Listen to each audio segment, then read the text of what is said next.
श्रीरामपूरमध्ये दूषित पाण्याचा कहर झालेला आहे। गढूळ आणि दुर्गंधयुक्त पाण्यामुळे नागरिक त्रस्त आहेत। तक्रार करून सुद्धा प्रशासनाचं याकडे दुर्लक्ष होतंय। त्यामुळे दूषित पाण्यामुळे नागरिकांचं आरोग्य आता धोक्यात आलेलं आहे। बातमी श्रीरामपूरमधून आहे। दूषित पाण्यासंदर्भातली बातमी आहे। श्रीरामपूर शहरातल्या वॉर्ड क्रमांक 2 इथं काजीबाबा रोड परिसरात गेल्या अनेक दिवसांपासून नागरिकांना अत्यंत दूषित आणि दुर्गंधयुक्त असा पाणी पुरवठा होतोय आणि या भागातल्या नळांना येणारं पिण्याचं आणि वापराचं पाणी सुद्धा गढूळ आणि तितकंच दुर्गंधयुक्त आहे असं नागरिकांचं म्हणणं आहे।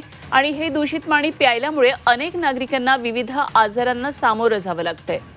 त्यामुळे आता नागरिकांचं आरोग्य धोक्यात आलेलं आहे। अनेकदा या संदर्भातल्या तक्रारी केलेल्या आहेत, तरी देखील श्रीरामपूर नगर परिषदेचे अधिकारी लोकप्रतिनिधी हे दुर्लक्ष करत असतात आणि त्यामुळे नागरिकांमधून एक प्रकारे संताप व्यक्त होतोय।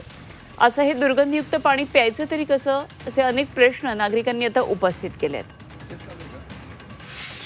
4 वर्षापासून पाण्याची तक्रार आहे। 4-5 वर्ष झाले पाण्याची आम्हाला तक्रार आहे, नाळ्याची पण तक्रार आहे। कुणी लक्ष देत नाही, येत नाही, इकडं बघत नाही। खराब म्हणजे की पाणी कसं आहे? पाणी म्हणजे एकदम रक्तासारखं, म्हणजे आपलं मासे नाही का मेल्यासारखं वास एकदम। आमच्या हौद टाक्या सगळं बघा वाटलंच तर येऊन कसं पाणी।